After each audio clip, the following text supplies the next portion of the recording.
Hello everyone and welcome to Classes by Vijata. I'm Vijata and our today's topic is Customer Based Brand Equity, CBBE. Model भी कहते हैं इसको और ये जो मॉडल था ये प्रपोज था केलर के थ्रू। तो क्या होता है CBBE या फिर कस्टमर बेस्ड ब्रांड इक्विटी, वो सब कुछ हम लोग इस वीडियो में देखने वाले हैं। So welcome to classes by Vijay. So, आप सब जानते हैं the power of a brand lies in what resides in the minds and hearts of a customer. आपके कस्टमर के दिमाग में आपके ब्रांड के बारे में क्या assumptions हैं, क्या डिस्पोजिशन है, वो आपके ब्रांड के बारे में क्या सोचता है, वही आपकी ब्रांड इक्विटी है, वही आपके पावर, कहते हैं ना पावर ऑफ ब्रांड, वो वही है। तो ब्रांड पावर, आपके ब्रांड का स्ट्रेंथ कंप्लीटली डिपेंड करता है कि आपका कस्टमर आपके ब्रांड के बारे में क्या सोचता है, उसके क्या ख्यालात हैं आपके ब्रांड के बारे में। तो mind and heart both are important, right. तो आपके कस्टमर के ऊपर फोकस करना जरूरी है। कोई भी ब्रांड तभी बनता है जब आपके ब्रांड को लेकर के एक पॉजिटिव फेवरेबल फ्रेमवर्क कंज्यूमर के माइंड में फॉर्म होता है, और तभी वो ब्रांड बड़ा ब्रांड बनता है। बिग ब्रांड्स, वहीं से शुरुआत होती है ब्रांडिंग की और ब्रांड इक्विटी की। सो अगर आप कस्टमर बेस्ड ब्रांड इक्विटी के बारे में बात करते हैं, तो कस्टमर बेस्ड ब्रांड इक्विटी को हम बेसिकली कहते हैं the differential effect that brand knowledge has on consumer responses to the marketing of that brand is called customer based brand equity. आप एज अ कंपनी, आप अपने प्रोडक्ट को लेकर के जो भी मार्केटिंग आप कर रहे हैं, जो भी इनिशिएटिव आप ले रहे हैं, उसकी वजह से जो कंज्यूमर के दिमाग में आपको ब्रांड को लेकर के एक नॉलेज क्रिएट होगा, उस नॉलेज की वजह से एक डिफरेंशियल इफेक्ट क्रिएट होगा। कंज्यूमर का जो रिस्पॉन्स आएगा वो आपके ब्रांड को लेकर के डिफरेंट आएगा और आपके कॉम्पिटिटर के ब्रांड को लेकर के डिफरेंट आएगा। तो उस डिफरेंशियल इफेक्ट को हम कस्टमर बेस्ड ब्रांड इक्विटी कहते हैं। यहाँ कस्टमर बेस्ड ज्यादा इंपॉर्टेंट वर्ड है, जहां पे जो भी चीजें हो रही हैं, जो भी इफेक्ट आपकी जो ब्रांड इक्विटी जो भी इफेक्ट ला रही है, it is only because of the customers response to the brand knowledge created by the marketing efforts of the company. So according to Keller, जिनका ये CBB मॉडल दिया हुआ है, according to Keller, customer based brand equity occurs when the consumer is familiar with the brand and holds some favorable, strong and unique brand association in memory. अगर customer based brand equity तभी create होती है, तभी ये निकल के आती है जब आपके ब्रांड को लेकर के आपका कंज्यूमर फेमिलियर हो, उसने उसका नाम सुना हुआ हो, मतलब कि ब्रांड अवेयरनेस हो, एंड साथ साथ उसके लिए कुछ फेवरेबल रिस्पॉन्सेस वो अपने माइंड एंड हार्ट में रखता हो। फेवरेबल, स्ट्रॉन्ग, यूनिक एसोसिएशन अगर आपके कंज्यूमर के मेमोरी में क्रिएट हो रही है आपके ब्रांड को लेकर के, तभी जाकर के वो customer based brand equity create होती है। और customer based brand equity positive और नेगेटिव दोनों हो सकती है। पॉजिटिव कब हो सकती है? जब आप जो इफेक्ट है वो जो आपका जो ब्रांड के आपने जो भी इनिशिएटिव लिए, जो भी एक्टिविटी की, मार्केटिंग एक्टिविटी की, उसको लेकर के अगर कोई फेवरेबल इफेक्ट आता है तो ये पॉजिटिव ब्रांड इक्विटी होगी, positive customer based brand equity होगी। वहीं पे अगर लेस फेवरेबल इफेक्ट हुआ, लोग नेगेटिवली रिएक्ट कर रहे हैं, तो उस केस में negative customer based brand equity create होती है। So a brand has positive customer based brand equity when consumer react more favorably to a product and the way it is marketed. When the brand is identified, then it is not, जब हम किसी भी brand को अगर आप market कर रहे हैं और मार्केट करने की वजह से उस ब्रांड को लेकर के एक फेवरेबल इफेक्ट आता है मार्केट में, लोग उस ब्रांड को पहचानते हैं, उसकी फेमिलियरिटी बढ़ती है, रिकॉग्नाइज करते हैं and have positive responses towards the brand, तो उसको हम positive customer based brand equity कहते हैं। वहीं पे consumer reacts less favorably to the marketing activity of the brand compared with an unnamed or fictitiously named version of the product, तो उसको हम negative customer based brand equity कहेंगे। जब आपकी मार्केटिंग एक्टिविटी का उन पे कोई फर्क नहीं पड़ा, या फिर जो जो उनका रिएक्शन है वो नेगेटिव रहा या लेस फेवरेबल रहा, आपके किसी भी कॉम्पिटिटिव प्रोडक्ट को लेकर के या कोई भी जेनेरिक प्रोडक्ट को लेकर के, तो उस केस में negative customer based brand equity का फॉर्मेशन हो सकता है। तो एज अ मार्केटर हमेशा कोशिश होती है कि positive brand customer based brand equity पे हम फोकस कर सकें और उसी पे काम कर सकें। सो एक एग्जाम्पल है, बहुत लोगों का कहना है, बहुत सारे लोग आपको मिलेंगे कि ब्रांडिंग से कुछ नहीं होता और ब्रांड इक्विटी जैसी कोई भी चीज नहीं होती, कोई प्रोडक्ट चल गया तो चल गया, नहीं चला तो नहीं चला। लेकिन उसी चीज को ब्रेक करने के लिए एक एक्सपेरिमेंट किया गया था, एक इलिस्ट्रेशन है, मैं उसका जिक्र करना चाहूंगी आपको। कि एक बार ऐसा हुआ, हिताची, आप सबने नाम सुना होगा, हिताची एंड जनरल इलेक्ट्रिक, दोनों एफएमसीजी व्हाइट गुड्स बनाती हैं। दोनों कंपनी का जो टीवी का मैन्युफैक्चरिंग होता है वो एक ही जगह से होता है। बहुत सारे कंपनीज हैं जो अपनी मैन्युफैक्चरिंग सारी के सारी एक जगह से करवाते हैं। जैसे आप मिठाई वाले की दुकान पे जाएं, जो भी जितने भी फेमस आपको शॉप्स मिलेंगे, स्वीट शॉप्स, उस वहां पे कोई भी मिठाई इन हाउस नहीं बनती, वो एक ही जगह है जहां से सारी मिठाइयों का सप्लाई आता है। चाहे आप गंगौर चले जाए, चाहे आप राजस्थान कलेवाले चले जाए, चाहे कोई भी दुकान चली जाए, आपका जो मिठाई है वो सभी सब एक ही जगह से आता है। बस लेकिन हम, क्योंकि हमने पंजाब स्वीट से खरीदा, हमें टेस्ट कुछ और आने लगता है, और वही गंगौर से खरीदा होता है तो टेस्ट कुछ और आने लगता है, लेकिन बनाने वाला एक ही होता है। और ऐसा नहीं कि सभी के साथ वैसा है, बहुत बार ऐसा होता है कि कंपनीज अपनी मैन्युफैक्चरिंग एक साथ कराती है और उसके बाद फिर उसके ऊपर ब्रांडिंग करके, उसको व्हाइट लेबल करके फिर उसको मार्केट में बेचा जाता है। तो ऐसा ही हिताची और जनरल इलेक्ट्रिक के साथ हुआ, और उन लोगों ने जो टीवी के मैन्युफैक्चरिंग है वो लोगों ने एक साथ करवाई। एक साथ करवाते हैं identical television of two companies. The only difference was the brand name on the television, जो स्टिकर लगता है बस उसका एक डिफरेंस था। लेकिन सेम टेलीविजन को Hitachi, just because it was a bigger brand, it is a bigger brand, इसकी वजह से वही टीवी वो लाइक $75 के प्रीमियम, मतलब अगर आप देखें तो $75 ज्यादा कीमत पर वो मार्केट में बेचते हैं। और जितनी जी बेचती है उसकी टॉइस, मतलब अगर 100 टीवीज अगर एक महीने में जी बेच पा रही थी, तो हिताची 200 टीवी बेचती है। और वहीं अगर जी सेम टीवी को अगर $100 में बेच रही है, तो हिताची उसको $175 में बेचती है, फिर भी उसकी जो बिक्री है, उसका जो टर्नओवर है वो जी से ज्यादा है। तो it is only because of the brand name, जो वो स्टिकर लगाए ना हिताची, उसकी वजह से ऐसा होता है। और ऐसा हर जगह होता है, आप अपने आसपास हर जगह ऐसा देख सकते हैं, और ब्रांड नेम का काफी ज्यादा इफेक्ट पड़ता है। ओके, तो अगर आपके ब्रांड नेम से आपके कस्टमर पे कोई इफेक्ट नहीं पड़ रहा, तो आपने कस्टमर के लिए आपने कस्टमर बेस्ड ब्रांड इक्विटी का क्रिएशन नहीं किया है। आपका प्रोडक्ट, आपका ब्रांडेड प्रोडक्ट और आपका जेनेरिक, जो मार्केट में अवेलेबल एक जेनेरिक प्रोडक्ट है, उसमें कोई डिफरेंस नहीं है। अगर लोग आपके ब्रांड को लेकर के डिफरेंशिएट नहीं कर पाते हैं तो इसलिए ब्रांड इक्विटी क्रिएट करना बहुत इंपॉर्टेंट है। और खासकर कस्टमर बेस्ड ब्रांड इक्विटी काफी ज्यादा आपको हेल्प करती है। तो what are the marketing advantages of a strong brand? क्या क्या एडवांटेजेस हो सकता है? तो सबसे पहला तो एडवांटेज यही है कि it gives you improve perception of product performance.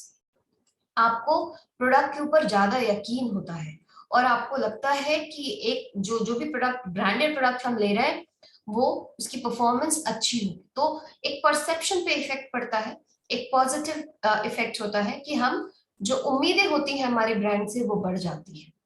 दूसरी, more elastic consumer responses to price decrease, even if the price increases और डिक्रीजेस, वो उस पर बहुत ज्यादा इफेक्ट नहीं पड़ता ब्रांड के ऊपर, और लोग उस ब्रांड को लेकर के काफी ज्यादा लॉयल होते हैं। और ग्रेटर लॉयल्टी आप देख सकते हैं अगर किसी ब्रांड को लेकर के, अगर जैसे मान लो कि आज अगर BMW ने अपने प्राइसेस थोड़े कम कर दिए, तो बहुत सारे लोग हैं जो थोड़ा अपना जमीन जायदाद बेच के भी BMW खरीद लेंगे। इतनी लॉयल्टी है, इतनी ज्यादा ख्वाहिशें हैं इतना ज्यादा लोग पसंद करते हैं उस ब्रांड को लेकर के। ये आपने बहुत रिसेंटली भी देखा होगा कि एप्पल ने बहुत सारे फोन्स का दाम कम किया था इंडियन मार्केट में, तो उसके लिए एकदम सेल में मतलब मार काट हो गई थी, इतने ज्यादा लोगों ने खासकर जो उसके ऐसे मॉडल्स थे जिसको फिर वो लोग डिसकंटिन्यू कर रहे थे, उन सारे मॉडल्स पे सेल लगी थी, और बहुत सारे लोगों ने बहुत जल्दी उसको खरीदा था, it is only because Apple का ब्रांड वैल्यू इतना ज्यादा स्ट्रॉन्ग है कि लोग उसके लिए बहुत लॉयल्टी होती है, whenever there is a decrease in the prices लोग उसको लेने के लिए एकदम परेशान हो जाते हैं। You enjoy larger margin as a firm, आपको लार्जर मार्जिन मिलते हैं।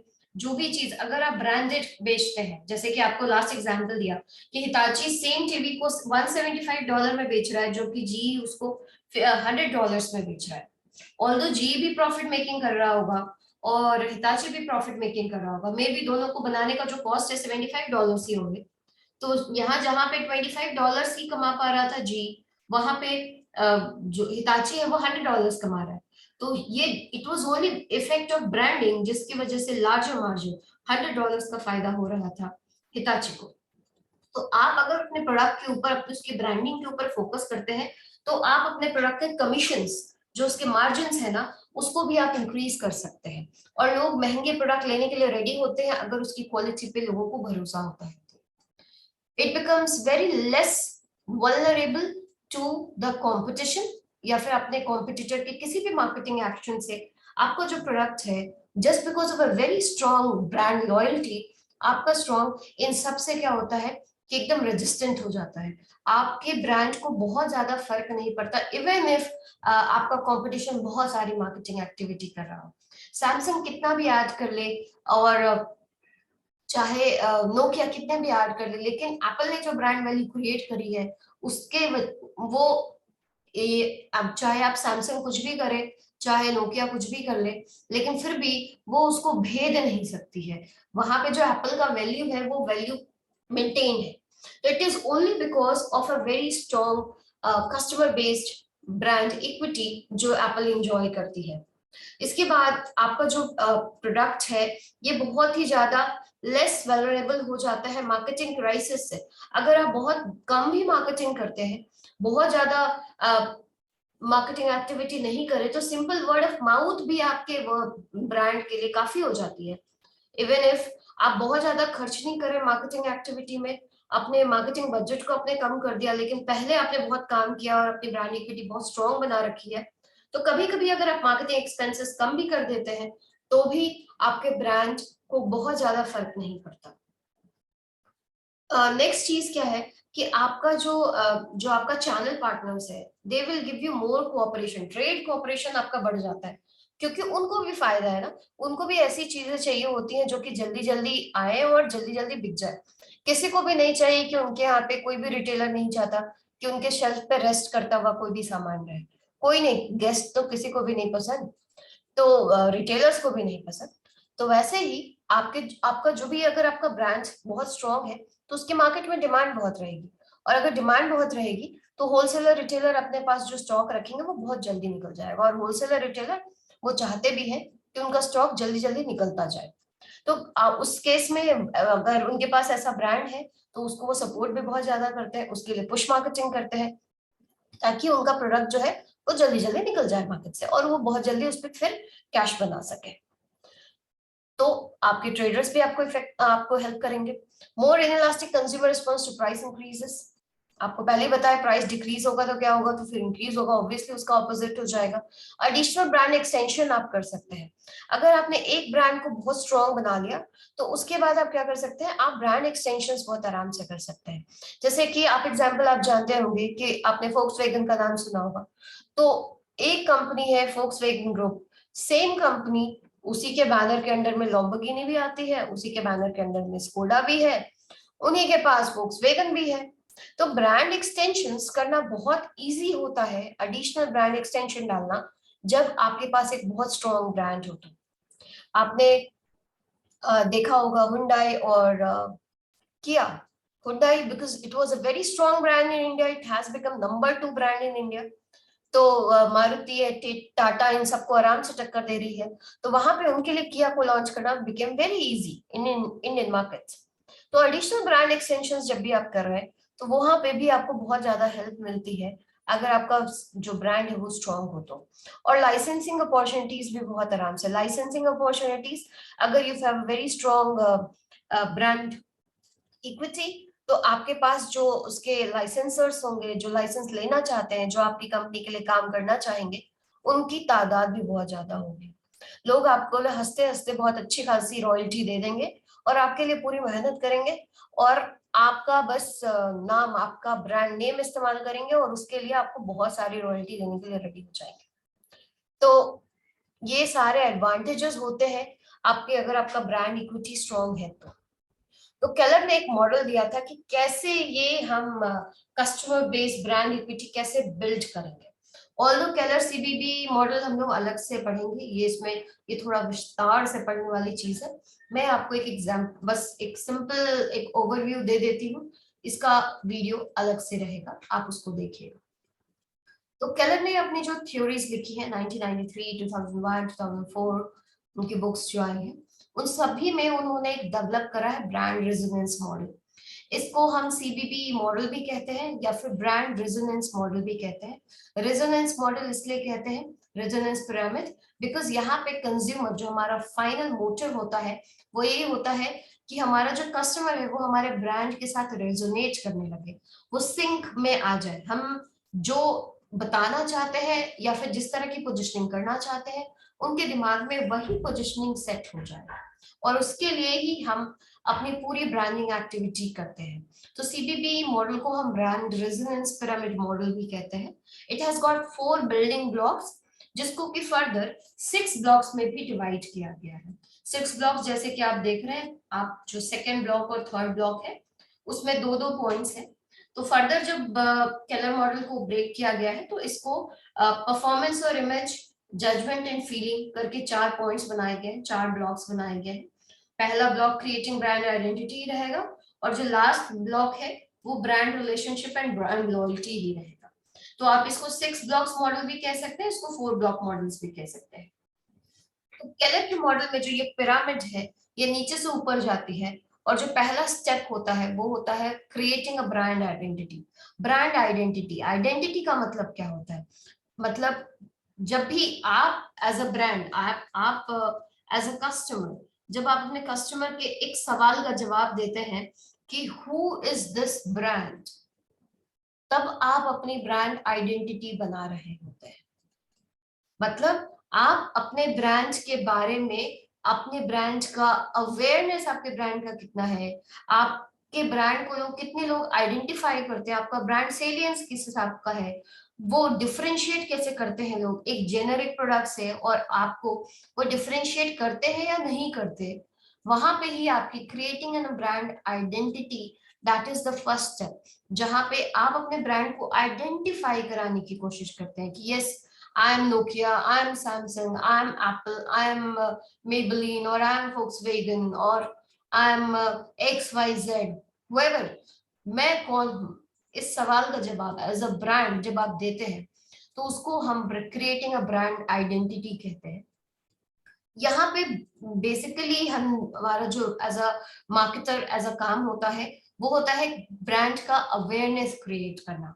ब्रांड हमारा कितने लोग जानते हैं, कितना लोगों का अवेयरनेस है, कितना पॉपुलैरिटी है हमारे ब्रांड का, रिकॉग्निशन कैसा है, इसके ऊपर फोकस किया जाता है, that is creating brand identity. The second question है, जब आप पहला ब्रांड आइडेंटिटी बना लेते हैं तो उसके बाद आता है ब्रांड मीनिंग। आपका ब्रांड क्या सजेस्ट करता है?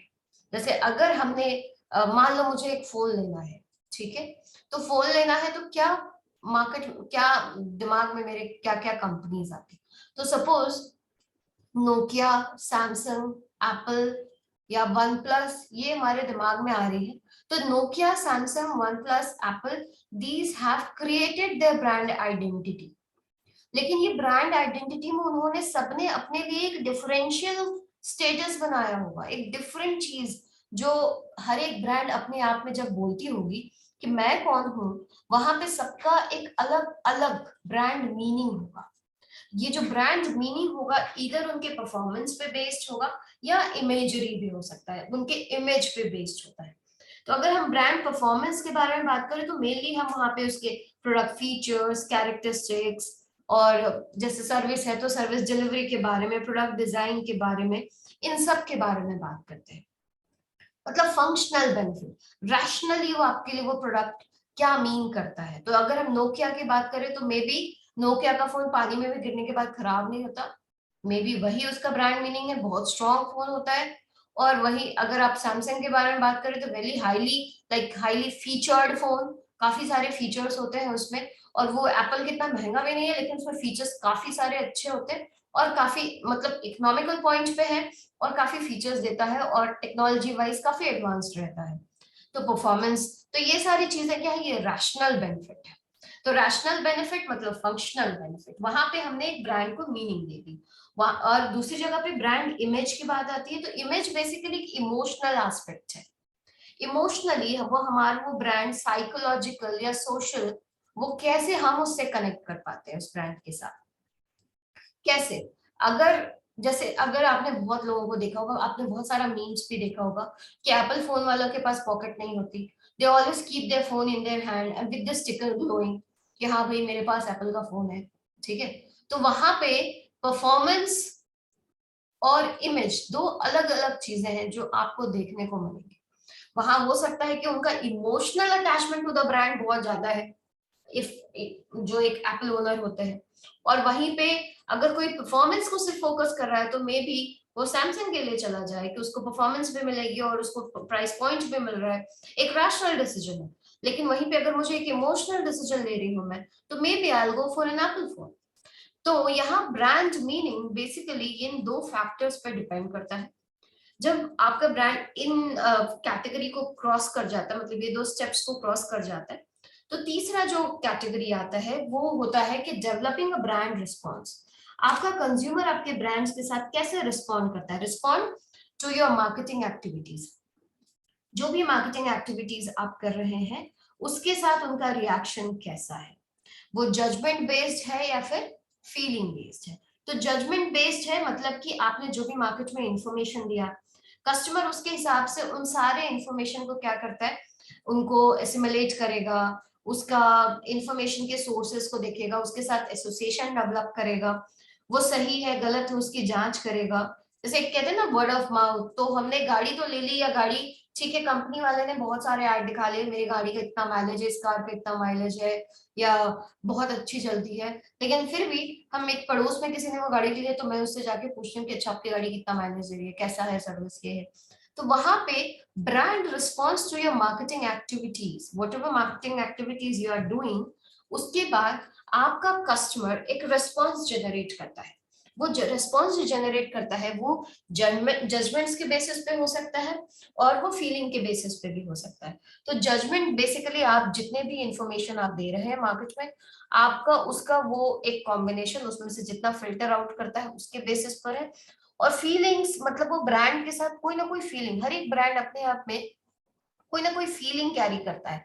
जैसे अगर आप बात करें लॉम्बोर्गिनी, तो लॉम्बोर्गिनी की फीलिंग है it's very sporty very fun, Porsche is very sporty. लेकिन वहीं पे अगर आप बात करें मर्सिडीज की, तो is completely nonsense car, like आप बहुत ही ज्यादा सीरियस है, आप कहीं के सीईओ है, आपके पास टाइम की कमी है, और इस तरह का फीलिंग लेकर के आता है।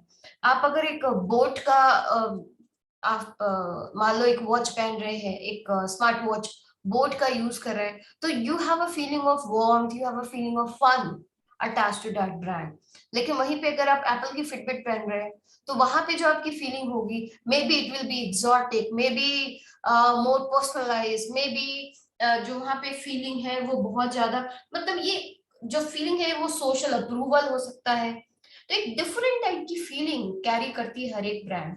तो डेवलपिंग अ ब्रांड रिस्पॉन्स में हम जजमेंट्स मतलब rational judgements as well as emotional judgement दोनों के ऊपर काम करते हैं, और उसके हिसाब से दोनों के हिसाब से कस्टमर का क्या रिस्पॉन्स है आपके ब्रांड को लेकर के, उस पर फोकस होना चाहिए। एंड लास्टली आपका ब्रांड और आपका कस्टमर दोनों के बीच में रेजोनेंस कितना है, दोनों के बीच में जो सिंक कितना है, आप जो बोल रहे हैं, आप जो बताना चाहते थे वे वही है, या उनके दिमाग में कुछ और ही चल रहा है।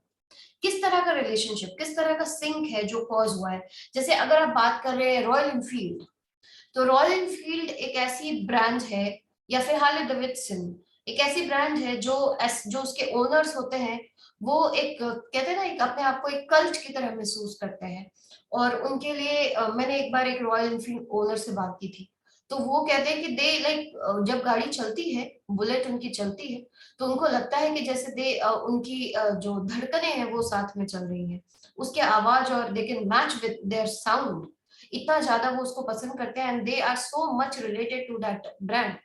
उनके साथ उनका जो कोहेसिवनेस है उस ब्रांड के साथ, जो रिलेशनशिप है वो उस तरह का है। तो anyone owning a brand like royal Enfield और से हार्ले डेविडसन और से रोलेक्स, वो उसको फ्लॉन्ट करना चाहता है, वो उसके साथ एक एक रिलेशनशिप में रहता है कि हाँ ये मेरी गाड़ी है। आप देखेंगे रॉयल एनफील्ड ओनर्स को, वो गाड़ी को हमेशा हर संडे बहुत चमकाते रहते हैं, एकदम बहुत खूबसूरत बना के रखेंगे। और क्योंकि वो उसके साथ बहुत ज्यादा अपना अपनापन होता है उनका, वो उसके साथ बहुत ज्यादा अटैच्ड हो जाते हैं। तो क्या आपका ब्रांड इस तरह की रिलेशनशिप, इस तरह की लॉयल्टी को डेवलप कर पा रहा है? अगर कर पा रहा है तो you are on the positive track, अगर नहीं कर पा रहा तो you need to work on that. तो that was Keller's model. And Keller's model के बाद